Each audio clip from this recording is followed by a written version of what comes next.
الله الرحمن الرحيم. مساء الخير يا صبايا، اهلا بكم في سفر السماح. زي ما واضح من العنوان يا بنات ان احنا النهارده ان شاء الله هنعمل بديل للعيش صحي جدا.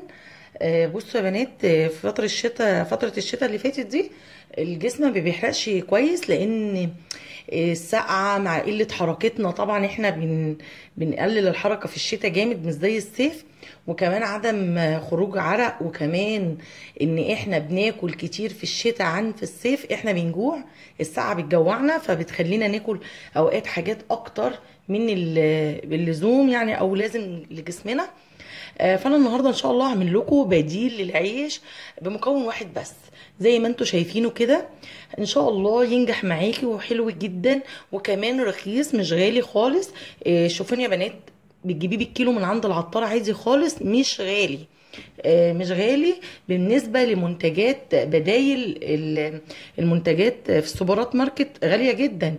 يعني انت لو رحت جبتي العيش الدايت من السوبر ماركت هتلاقيه غالي. طيب بصوا، احنا مش هنعمله بالدقيق خالص، لان الدقيق برضو حتى لو كان القمح الكامل اوقات بيرفع نسبة السكر في الدم. وكمان يعني احنا عايزين حاجة تكون فيها الياف عالية عشان تشبعنا. الشوفان من الحاجات اللي فيها كمية الياف مش طبيعية. الشوفان حاجة كلها الياف، هو اصلا الياف. بصوا، عبارة عن الياف. فاحنا هنعمل بيه العيش بتاعنا النهاردة. طب هنعمل ايه؟ انا معايا شوفان، كل اللي علينا ان احنا هنطحنه. كلنا عندنا المطحنة بتاعتنا بتاعت التوابل بتاعتنا عادي في البيت. احنا بس هنطحن الشوفان علشان ما يبقاش ناشف معاكي. ويا بنات انا طحنت الشوفان.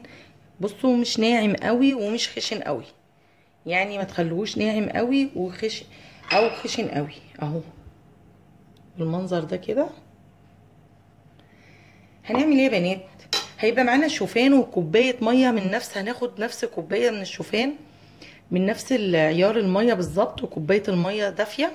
وهناخد ده نص معلقه صغيره زعتر مطحون، او دقه الزعتر موجوده عند العطارين وفي السوبرات ماركت.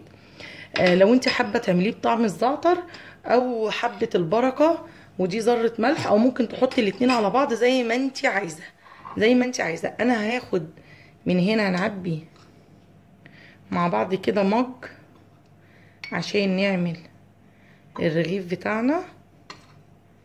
الرغيف ده هيبقى طري حلو جدا، سهل معاكي ان انت تعمليه سندوتش وتاكلي، وهتشوفي ازاي هيشبعك جدا ومش هيحسسك خالص بالجوع، وهتحسي ان انت بتاكلي عادي خالص، يعني مش محرومه من العيش.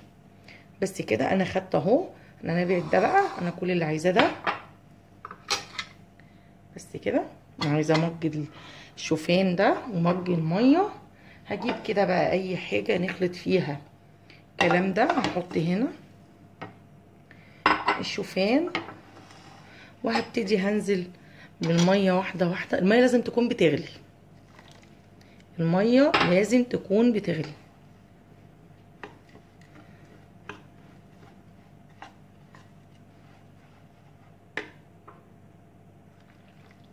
هو هياخد، انا عارفه المج. هحط رشه الملح، رشه الملح حسب ذوقك. حطي شويه حبه البركه. حبه البركه من الحاجات اللي بتعلي الحرق يا بنات في الجسم، وحلوه جدا. عايزه هنا بقى تحطي كمان الزعتر، حطيه. عايزه تعمليه برغيف تاني اعمليه، انا ممكن اعمله لكم برغيف تاني.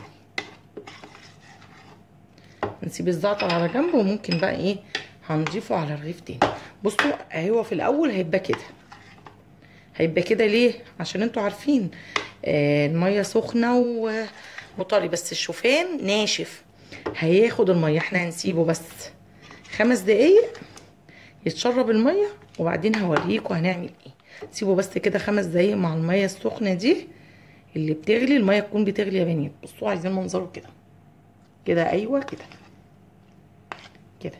يبقى احنا حطينا هنا الشوفان والميه وذره الملح وسنه من حبه البركه، وممكن تبدليها بكمون مجروش او حبوب او ينسون، اي حاجه حبوب انت بتحبيها، او بذر الكتان انا هسيبه 5 دقايق كده وبعدين هرجع لك تاني.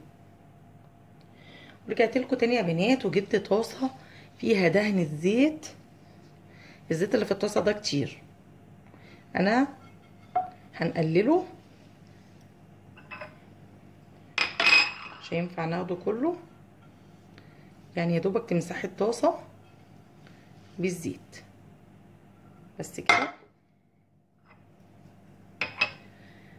وهتجيبي كمان معاكي شويه ميه. الاول هنفضي الخليط بتاعنا هنا ده في الطاسه كده،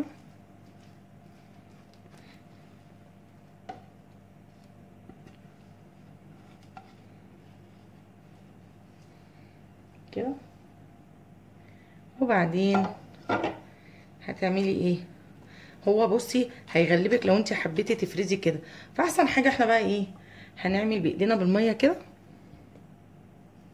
وهنبتدي نفرد العيش بالراحه. بصي بالراحه خالص كده. احنا مش عايزينه تخين قوي، مش عايزينه تخين خالص، يعني حاولي تنقي الطاسه المناسبه عشان ما يبقاش تخين.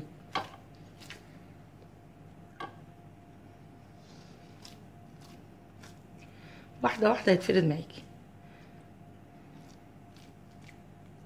بس كده.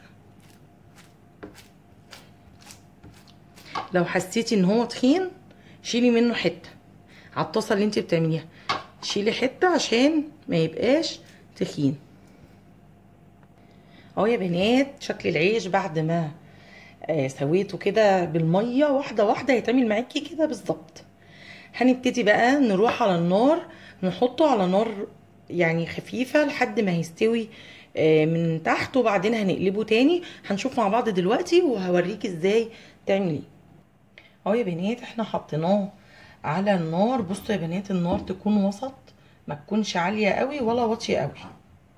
هنحطه وهنسيبه لحد لما نحرك الطاسه كده، ونلاقيه اتحرك معانا هنعرف ان هو استوى. هنبتدي بقى نقلبه على الناحيه التانيه. بصوا يا بنات هتلاحظوا ان هو بيقب من هنا اهو. احنا مش عاملينه تخين زي ما اتفقنا عشان تعرفي تلفيه او تعمليه زي السندوتش. بصوا يا بنات ابتدى يتحرك ازاي ويعمل صوت، اعرفي ان هو كده استوى. وكمان اللون من فوق اتغير. بصوا زي طريقه تسويه الكريب او البانكيك كده. هنجيب بقى طبق فاضي وهنحطه عليه كده وهنقلبه، يعني هنقلبه وهنبتدي بقى نقلبه يا بنات بمنتهى السهوله خالص. وصلني بس انت كده على الطاسه بس كده. وهنبتدي نسويه على الوش التاني نفس اللي كنا بنعمله.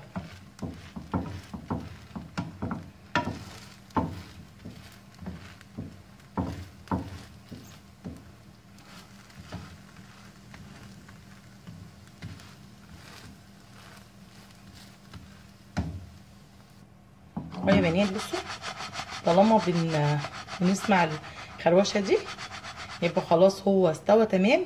يلا بينا بقى نشوف هنحشيه وهنلفه ازاي. يا بنات شكل العيش بعد ما خبزناه على النار ما خدش في ايدينا اي حاجه في العمايل. 5 دقايق عيش طري حلو جدا. هنعمله دلوقتي سندوتش. يعني ده مثلا انت ممكن تحطي عليه اي نوع من انواع الجبن اللي انت تحبيها، ومعاها بقى اي خضار ولا حاجه، وهنلفه عادي وهتاكليه. هيشبعك جدا وريحته حلوه وطعمه حلو. ما فيهوش اي حاجه غريبه خالص. الشوفان من الحاجات المشبعه. هنعمل السندوتش بقى. ويا بنات احنا جبنا اي نوع من انواع الجبنه عندكم هنفردها. ويا بنات انا فردت الجبنه على السندوتش. معانا بقى شرايح خيار حطي. كتروا في السندوتشات من الحاجات الخضراء زي الخيار، الفلفل الرومي الاخضر ده حلو جدا، طماطم، كل الحاجات دي حلوه جدا هتشبعك. وكمان هتخليكي ممكن الكرنب الصيني. الكرنب يا بنات بيخسس، انتوا عارفين الحكايه دي. فده كرنب الصيني بس كده. وهنبتدي نلف السندوتش بتاعنا عادي خالص زي ما يكون بنلف اي سندوتش بنعمله. بصوا اهم حاجه فيه ان هو طري حلو جدا، شكله كمان حلو، هتعرفي تمسكيه وتاكليه مفيش اي مشكله.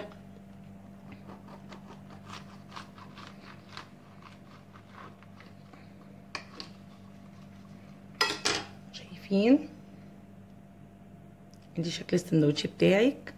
الناس اللي بتتحجج بقى ان الرجيم حاجاته صعبه وكده، عملنا عيش تحفه اهو زي ما انت شايفه، من غير اي حاجه غريبه ولا مكون غريب ولا اي حاجه. بمكون واحد بس عملتي لك رغيف عيش هتاكلي بيه السندوتش بتاعك طري، هتقدري تاخديه معاكي المدرسه او الشغل. بصي هتلفيه كده في الورق الزبده او ورق الفويل، هتاخديه معاكي في اي حته. حلو جدا لما تحسي ان انت جعانه هتاكلي، مش مكلف خالص. ودي كانت وصفتي النهارده يا بنات للساندوتش او العيش بالشوفان بالطريقه بتاعتي. شايفين